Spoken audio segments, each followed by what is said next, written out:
Kabanata 221. Ano? Napatong hininga si Ricky nang makita niyang pinabagsak ni Zephyr ang isa sa kanyang mga tauhan sa isang madaling pag-swipe. Ang lalaking iyon ay isang agile ng level 1, lahat ay naguguluhan kung paano siya nabugbog ng ganoon kadali. Tapos na sa kanya. Napasinghap si Aiden habang nanginginig ang katawan. Ang kanyang tono ay nagpapahiwatig ng mga pag-iisip na alam na ang lalaking iyon ay isang goner. Kahit na ang isang agile ng level 5 ay nagkaroon ng problema nang makaharap nila si Zephyr, lalo na ang isang agile ng level 1. Kung si Ricky ang magsisimula ng isang pag-atake upang makipagtalo kay Zephyr, lubos na pagdududahan ni Aiden ang tagumpay ni Ricky dito. Hindi ka naman masyadong makulit. Nagulat si Ricky, bagaman hindi masyadong nagalit. Malamig niyang tinitigan si Zephyr habang pinapakita niya ang pagmamalaki. Ito ba ang ginagawa mo? Galit na tanong ni Zephyr. Talaga, pinadala ko siya. Sino ang nakakaalam na ang isang taong may lakas ng level 9 tulad mo ay maaaring magkaroon ng ganoong kapangyarihan, sabi ni Ricky. Saglit niyang tinitigan si Zephyr bago nagpatuloy, "You ain't too bad. If you were, that'll be boring."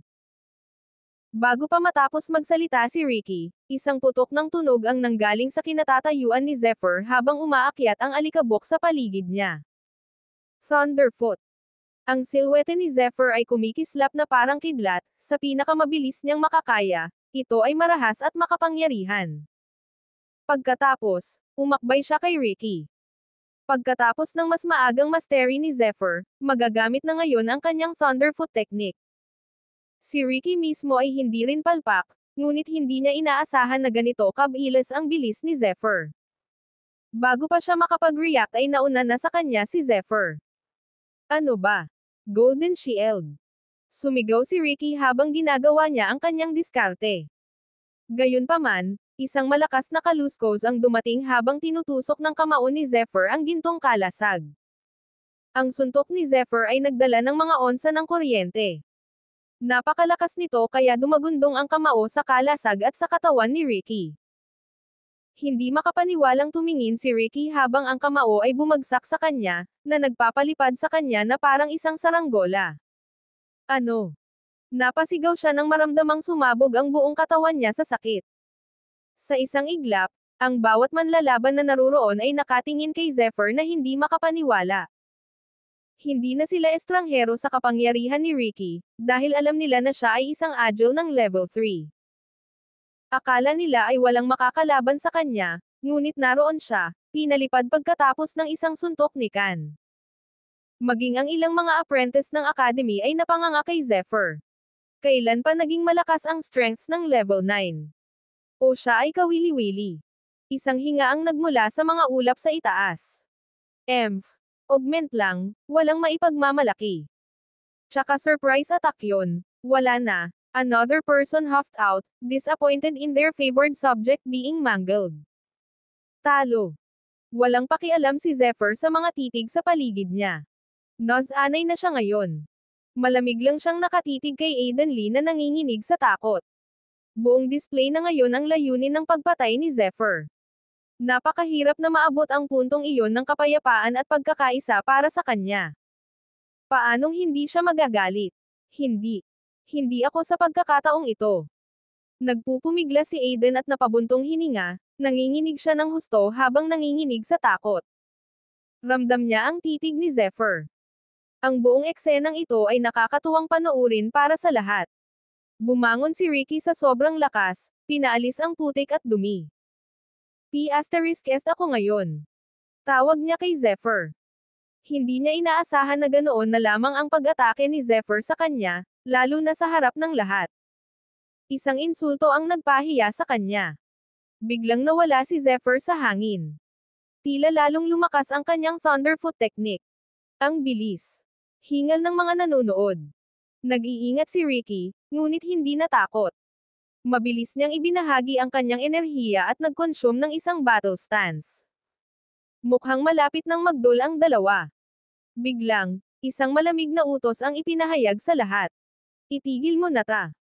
Ang boses ay malakas at nakakabingi, nakakatakot sa lahat ng nakarinig nito. Ito ay sapat na upang panatilihin ang lahat sa bay. Agad na natulala ang lahat, maging si Zephyr ay hindi maiwasang maramdaman ang pagdilim ng kanyang paningin. Kasunod nyon, isang sabog ng enerhiya ang dumaan, pagkatapos ay pinaghiwalay nito sina Ricky at Zephyr. Kahit na ang enerhiya ay mukhang banayad at kalmado, ito ay nakakaramdam ng kakilakilabot na lakas para sa kanilang dalawa. Kahit si Zephyr ay hindi makapigil dito, kailangan niyang magpasakop. Ayos ka lang ba? Tanong niyang habang sumusugod, kinikilala ang kaguluhan na nangyari. Kahit neutral ang ekspresyon niya, puno ng pag-aalala ang mga mata niya. Ayos lang ako. Paninigurado ni Zephyr. Pagkatapos ay ibinaling niya ang tingin kay Ricky, na binalik ang tingin sa kanya. Opisyal na silang magkaaway ngayon. Gayunpaman, pinili nilang huwag gumawa ng anumang karagdagang mga hakbang. Ang sabog ng enerhiya ay halatang galing sa isang academy fighter. Kamusta ka na, Ricky? Maamong tanong ni Aiden habang nagmamadaling tumakbo papunta sa gilid ni Ricky. F*** off. Galit na bulalas ni Ricky, nagalit sa pagdating ni Aiden. Para sa kanya, si Aiden ang dahilan ng kanyang lubos na kahihiyan. Hindi napigilan ni Zephyr na matawa sa walang magawang tingin ni Aiden. Hindi siya magbibigay ng anumang awa sa prinsipe. Libre, hindi ba? 3 tao ang dahan-daang bumungad sa kanila. Kabanata 222. Ang 3 dumating ay mga apprentice ng academy, at sila ay naglabas ng kakilakilabot na aura. Sila ay hindi bababa sa agile ng antas 4. Ang kanilang presensya ay natakot sa lahat. May naramdamang kakaiba si Zephyr sa isa sa kanila. Bagamat siya ay isang agile sa antas 4, ang kanyang kapangyarihan ay katumbas ng kay Sean-Lee. Kung ang mga apprentice sa academy na ito ay posibleng makipaglaban sa mga manlalaban tulad ni Sean-Lee, nagtaka si Zephyr kung gaano kalakas ang pinakamalakas sa academy. Dahil nakuha na ninyong lahat ang inyong mga gamit, pinakamahusay na maghanda para sa huling pagsubok ngayon. Ang pagsubok na ito ang magdedetermina kung saan kayo nakalagay sa academy. Mahinahong sabi ng apprentice na tinutukan ni Zephyr. Marahil ay naramdaman niya ang atensyon ni Zephyr, habang nagsasalita siya, medyo nagbago ang ekspresyon niya, parang gulat, kahit hindi siya nagkomento dito. Matangkad ang tuktok na kanilang pinuntahan. Sa patnubay ng 3, hindi nagtagal ay natagpuan ng lahat ang kanilang mga sarili sa tuktok ng bundok. Sa sorpresa ng lahat, isang metal na suspension bridge ang nakasabit sa tuktok ng bundok. Walang sinabi sina Zephyr at Yang habang nakatingin sa malayo. Sa kabutihang palad, mayroon silang magandang pangunawa nang makita nila ang isang grupo ng mga tao na nakatayo sa malayo sa kabilang panig ng tulay. Pumunta ka, sabi ng isang tao. Bagaman, walang tugon na ibinalik. May dalang poker face si Ricky Schaffer na nakalock kay Zephyr.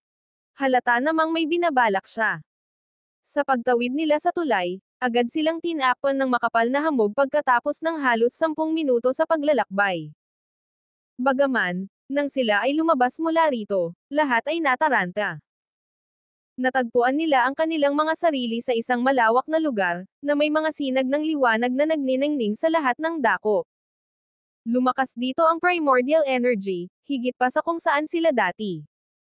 Malalaking kabundukan ang bumungad sa tanawin sa paligid. Ang bawat isa ay nagkaroon ng iba't ibang hugis, ngunit napanatili ang isang katulad na hangin ng misteryo at kapangyarihan. Maraming kakaibang hayop at malalaking palasyo. Bukod dito, mayroon ding mga mystical tree. Sa kabuuan, mukhang hindi sa mundo ang lugar na ito. Isang malalim na paghinga lang ang kailangan para makaramdam ng ganap na refresh habang sinisipsip nila ang enerhiya sa paligid.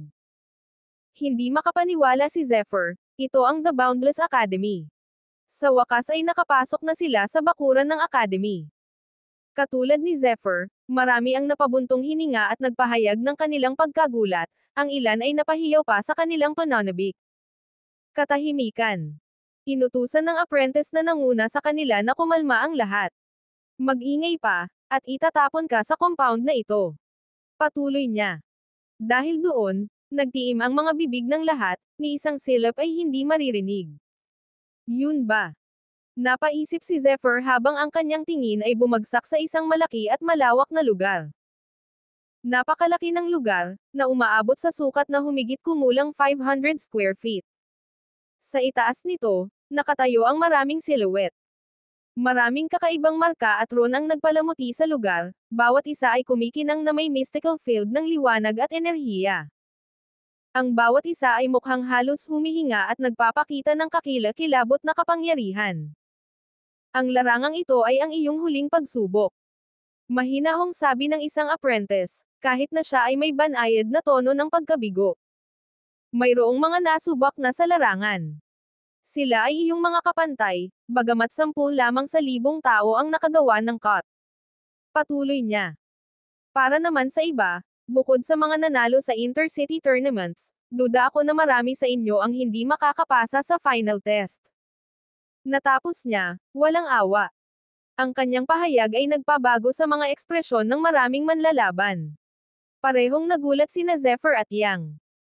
Hindi nila inaasahan na mula sa 1,000, 10 o higit pa ang gumawa ng hiwa. Ito ay masyadong mapagkumpetensya. Biglang nag-vibrate ang mahinang ugong sa buong lugar. Sinabayan pa ng mga agos ng liwanag na lumulutang sa paligid na parang mga shooting star. Ang mga malalaking batong monolith ay itinayo sa bukid, nakapalibot dito. Ang bawat monolith ay naiiba sa isa pa. Ang ilan ay malalaking hayop, habang ang iba ay tao. Lahat sila ay nakadisplay para makita ng lahat. Kapag tinitigan, isang bigla ang alon ng enerhiya ang sasabog mula sa monolith, na sumasaklaw sa sinumang tumitig sa kanila. Ramdam ni Zephyr ang panginginig ng kanyang diwa na parang sumisigaw ito sa loob niya. Ang kawailahilakbot na kapangyarihan ng mga monolith ay nagpabagabag sa kanyang pakiramdam. Sa isang dagandong, nanginginig si Zephyr's might na naglabas ng mga bahid ng draconic energy sa kanyang katawan upang protektahan siya. Sa isang iglap, mas nabuhayan si Zephyr at naging alerto, pero basang-basa na siya sa pawis. Ano iyon? Ano itong espiritual na kapangyarihang hawak ng mga monolith na iyon? Kahit ang aking espiritu ay hindi makayanan ang isang bagay na tulad nito. Napaisip si Zephyr, na alarma. Kung hindi dahil sa kanyang malakas na espiritu at might, siya ay malubhang nasugatan. Huling batch ka na. Kapag natapos na ang mga naunang grupo sa mga pagsubok nila, ikaw na ang mag-oobserba. Mahinahong sabi ng isang apprentice. Mahigit 1,000 tao ang makikita sa field. Bawat isa sa kanila ay may dalang malalakas na aura, at karamihan sa kanila ay agile. Ang ilan ay katumbas din ni Ricky Schaefer. Oh! Nandito rin siya. Napaisip si Zephyr nang tumingin siya sa dagat ng mga tao, may nahadyap sa kanyang paningin. Ang batang babae ay may asol na buhok at nakayapak. Siya ay natatakpan ng mga daluyan ng liwanag at may mahiwagang hangin na nakapalibot sa kanya. Mula dito, para siyang anghel mula sa mga bituin. Ito ang babaeng nakilala ni Zephyr sa Intercity Tournament, ang Meteor Queen. Kabanata 223. Wala siya sa atin. Curious na tanong ni Zephyr. Ang kailangan mo lang gawin ay tipunin ang iyong lakas sa field, at ang pagsubok ay magtatapos sa ilang sandali. Malinaw na ipinaliwanag ng Academy Apprentice ang sitwasyon. Sa field, may nakatayong humigit kumulang 100 o higit pang mga apprentice ng Academy. Ang bawat isa ay malakas sa kanilang sariling karapatan, at lahat ay sineseryoso. Hindi lang sila mga apprentice, sila ay mga initiate. Ang grupo ay binubuo ng mga initiate. Pamilyar si Zephyr sa kanilang lakas, bawat isa sa kanila ay kasing lakas, kung hindi man mas malakas kaysa kay Sean-Lee. Yan ang Academy para sa iyo. Napaisip si Zephyr, nakakamangha. Habang nagpatuloy si Zephyr sa kanyang pagmamasid, isang magandang figure ang nakatayo sa tuktok ng tuktok, 1 milya ang layo. Nakasuot siya ng puting damit, na nagpapahiwatig ng kanyang kadalisayan. Bagaman siya ay 17 o 18, ang kanyang masarap na katawan at kaakit-akit na mga katangian ay sapat na upang ilagay ang sinumang lalaki sa isang hibang na gutom na estado. Gayunpaman, nakakatakot ang aura na pinalabas niya, at mas nakakatakot ito. Ate! Isang boses ang umalangaw-ngaw, na bumabagabag sa kapayapaan ng ginang. Lumingon siya upang harapin ang boses upang mahanap ang isang 25 taong gulang na lalaki, na dumating na kasing bilis ng hangin. Kuya. Sagot niya. Pinapatawag na tayo, wika ng lalaki na bahagyang natulala sa mga tingin ng ginang. Mabilis siyang bumalik sa isang maliit na ngiti. Tumango ang ginang, bago umiwas ng tingin. Biglang nanginag ang kanyang katawan, at isang kahinahinalang ekspresyon ang lumitaw sa kanyang mukha. Anong problema? Tanong ng lalaki, acutely aware of her change in demeanor. Wala yon. Sagot ng dalaga habang umiiling.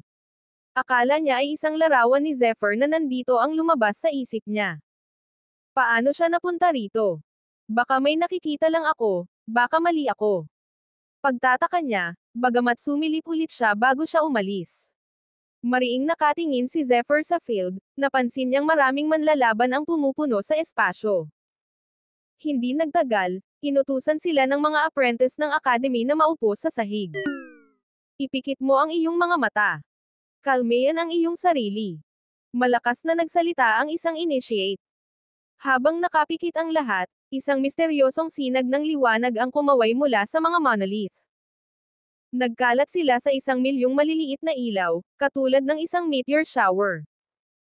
Bagaman, makikita ng isa ang ilang mga aparisyon na sumasayaw sa gitna ng mga ilaw. Mabilis silang humarap sa bawat manlalaban. Isang sigaw ang dumating, bago ang maraming mandirigma ay itinapon palabas ng parang, ang kanilang mga bibig ay puno ng dugo. Mahina. Ungol ng isang apprentice habang umiiling. Sa lalong madaling panahon, marami pa ang madi-disqualify. Sa isang iglap, 50 mandirigma ang nawala sa field. Iba-iba ang reaksyon ng mga natira.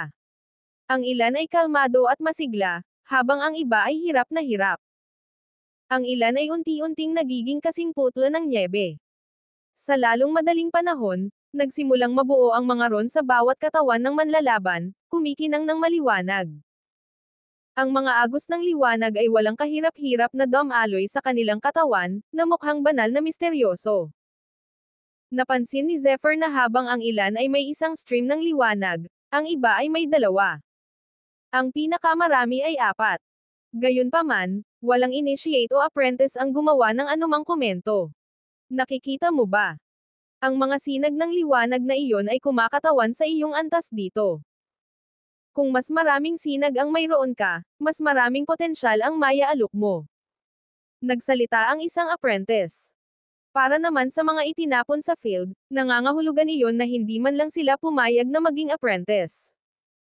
Para maging apprentice ng Boundless Academy, kailangan mo ng kahit 3 sinag ng liwanag. Patuloy niya, excited na pagpapaliwanag kay Zephyr and the rest. Ano ang ibig mong sabihin na kakailanganin natin ng hindi bababa sa 3 sinag ng liwanag?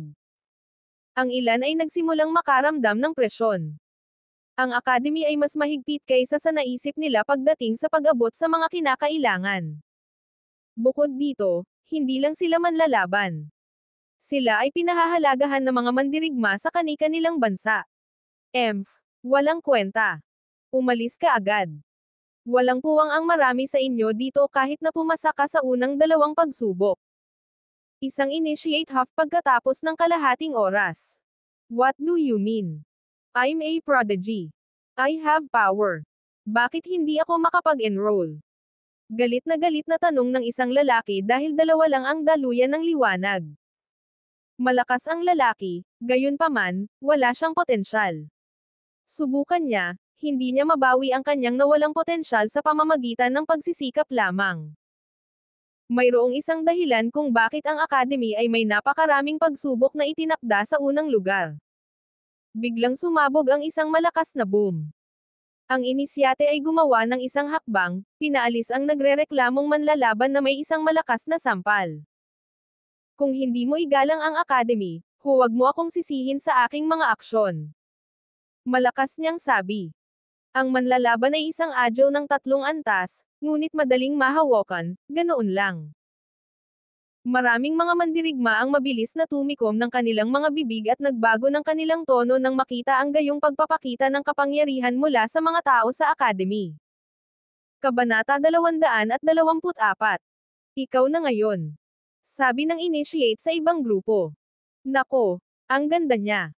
She's not wearing any shoes though. Talagang gusto kong hawakan ang mga paa niya. Mukha siyang diwata. Dumating ang Saturday sa isa't isa habang nagpapatuloy ang susunod na batch. Isang batang babae na may asol na buhok ang pumunta sa field. Siya ay may mga kaakit-akit na katangian na madaling nakakaakit ng atensyon ng bawat lalaki. Maging ang ilang mga nagsisimula ay hindi maiwasang mapatingin sa kanyang mga katangian. Ipapaalala ko ulit sa inyong lahat, ang mga ilaw ang nagdidikta kung gaano kakalakas, at kung gaano kakalakas. Kung masyado kang mahina, kahit na ikaw ay isang agile sa level 9, madi-disqualify ka pa rin. Sabi ng isang initiate. Gayunpaman, kung nagawa mong mag-conjure ng 3 stream ng liwanag, magiging kwalipikado ka para sa isang apprenticeship. Kung mayroon kang 8, maaari kang maging isang initiate. Ang pinakamaraming naitala namin ay 12. Patuloy niya. Good luck. Natapos niya. Habang nakaupo ang lahat, muling nagsindi ang mga ilaw. Di nagtagal, mas maraming hiyawan ang dumating habang mas maraming manlalaban ang pinalipad. Nakakunot ang noo ni Zephyr habang pinagmamasdan ang field. Mukhang mas maganda ang pagkakagawa ng batch na ito. Iilan lang sa kanila ang agad na na-disqualify. Biglang nanginig ang isa sa kanila nang sumabog ang kanilang katawan sa maliwanag na sinag. Wow! 6 na sinag. Wow! Maya-maya, nag-alab ang isa pang contestant. 8 streams. Buti, isa ka ng initiative ngayon. Hindi nagtagal, napuno ng maliwanag na ilaw ang buong field. 6, 7, at 8 batis ay karaniwan. Mayroong kahit isa na may 9 na sinag ng liwanag. Habang nagliliyab ang buong field, umiwas ng tingin si Zephyr. Isang malaking kaskad ng liwanag ang sumalubong sa bukid, nagniningning mula sa langit. Ang mga pirma ng enerhiya nito ay makapangyarihan, kaya, nagpapadala sa kalangitan sa isang nanginginig na paggalaw. Tila isang Diyos ang bumaba mula sa langit, at mabilis na itinulak ang mga mandirigma. Nag-react dito ang ron sa noo ni Zephyr, na nagpapahiwatig ng kanyang pagkagulat. Sa pinagmumulan ng liwanag, ay isang batang babae na ang asol na buhok ay umaagos sa hangin. Mukha siyang diwata. Biglang bumilis ang isang silweta. Ang bilis ay hindi kapanipaniwala at nagkaroon ng hindi malalampasan na aura. Hindi ito nakita noon. Sa lalong madaling panahon, marami pa ang sasali, mga 10 o higit pa. Nang makita ito, ang mga apprentice at initiate ng academy ay mabilis na nagbigay ng magalang na tingin, yumoko. Mga matatanda. Maligayang pagdating. Sigaw nila, bati sa Boundless Academy Elders. Huwag mo kaming isipin, ipagpatuloy mo ang iyong mga pagsubok. Sabi ng nag-iisang babae sa mga matatanda. Nakasuot siya ng mahabang pulang-pula na balabal at may matitipunong katangian. Mahirap tukuyin ang kanyang edad sa kanyang hitsura. Kahit na siya ay maganda, siya ay isa pa rin sa Academy Elder, ito ay nagpapahiwatig na siya ay napakalakas. Habang nagsasalita siya, ang kanyang mga mata ay nakatuon sa kumikinang na batang babae, puno ng pagtataka at pagtataka. Malakas ang dugo niya, parang wala tayong nakita dati. Hingal ng isang matanda. Mabuti. Tumanggo naman ang isa pang lalaki, nakasuot siya ng itim na roba. Ang kanyang enerhiya ay katulad ng meteor shower. Kung hindi ako nagkakamali, baka siya ay isang inapo ng mga nagtataglay ng dugong bulalakaw.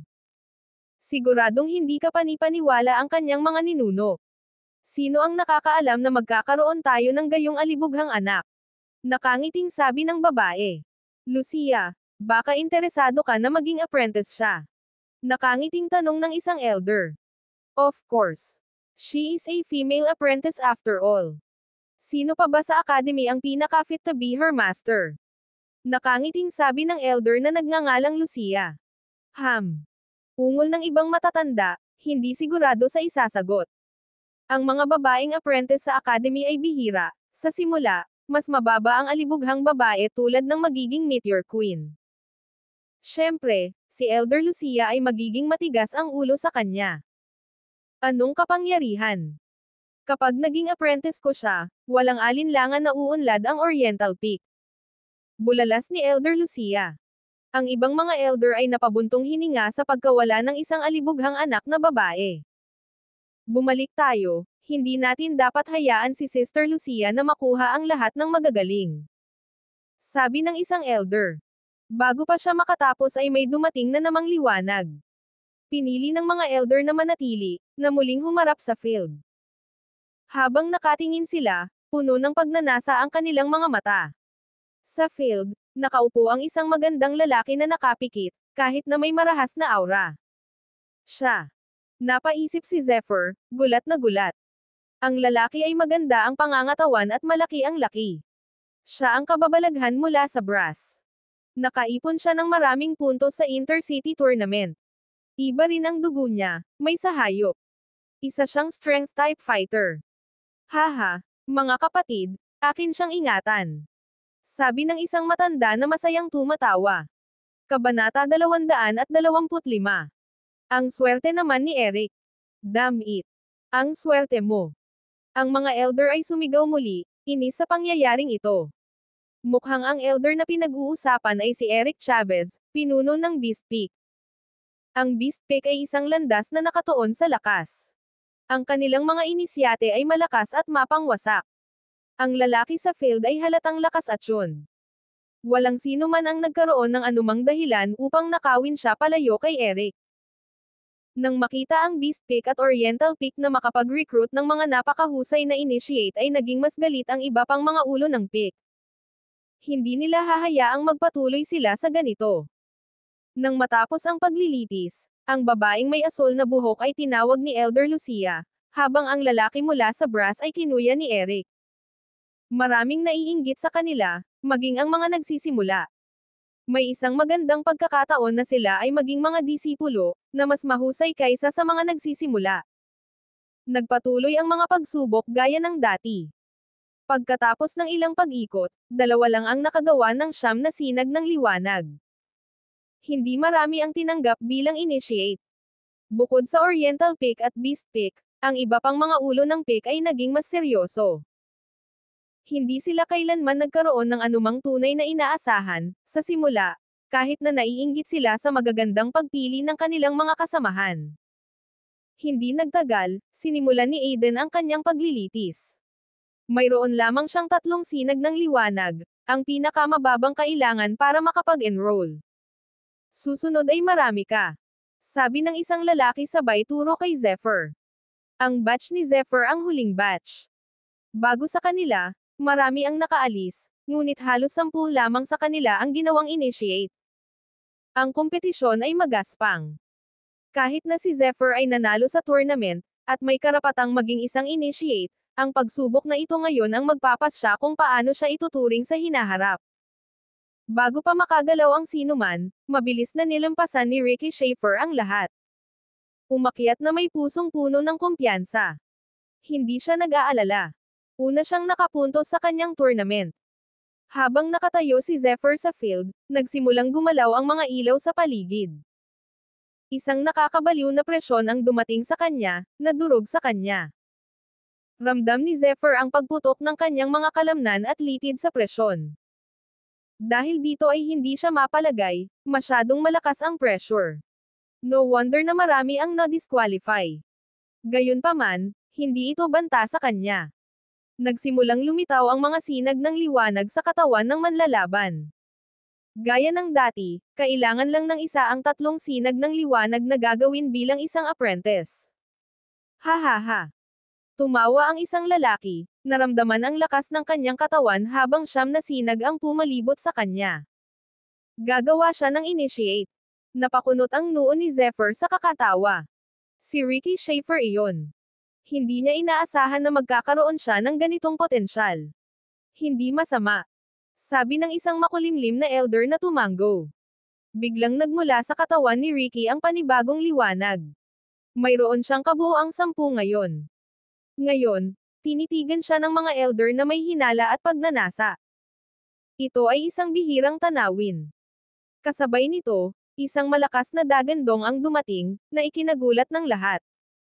Nagdilim ang kalangitan nang dumarating ang alon ng liwanag sa field. Siyang pala.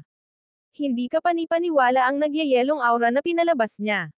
Mabuti. Lahat ng elder ay may positibong pag-iisip sa pagsaksi sa potensyal niyang. Nais nilang lahat na nakawin siya upang mapasailalim sa kanila. Walang pakialam si Zephyr sa mga nangyayari sa paligid niya. Nasa ilalim na ng matinding pressure ang kanyang katawan. Sa pagpasok ng mga ilaw sa kanyang katawan, nakarinig siya ng matalim na ugong mula sa kanyang kaliskis. Lumalaban ang kuryente ng kanyang katawan. Ayaw nilang pasukin ang liwanag. Ay hindi. Napaisip si Zephyr habang dinadama ang reaksyon ng kanyang katawan. Kung ang liwanag ay hindi pumasok sa kanyang katawan, walang paraan upang malaman ang kanyang potensyal, walang paraan upang ilarawan ang mga sinag ng liwanag. Hindi ba ang batang iyon ang nanalo sa Ahi tournament? Bakit walang mga sinag na lumalabas sa kanya? May tumuro sa malayo. Ang lakas ni Zephyr ay hindi mapag-aalinlanganan, alam ng mga elder. Lalo na pagkatapos ng kamaon na nagpalipad kay Ricky. Natural, curious sila sa pagiging inactivity ni Zephyr. The blue-haired girl piped up. Tumayo siya sa tabi ni Lucia Pearson at nagdala rin ng kaina-hinalang ekspresyon. Parami ng parami ang liwanag na natipon sa katawan ni Zephyr kaya nag-iingat siya sa matinding pressure nila. Si Zephyr lang ang nakakaranas ng kalahating pressure ng field, kahit na walang nakakaalam nito. Sa ilalim ng napakalaking presyon, ang mga kaliskis ni Zephyr at mga kapangyarihang elektrikal ay nagsimulang magbunga. Sa wakas, nagsimulang damaloy ang mga ilaw sa buong paligid niya. Ang bagal. Naisip niya. Ang mga ilaw ay tumatagal ng kanilang oras dahil karamihan sa mga ito ay nilalabanan ng kanyang likas na kapangyarihan. Hindi niya kayang i-absorb hanggat inaakala niya.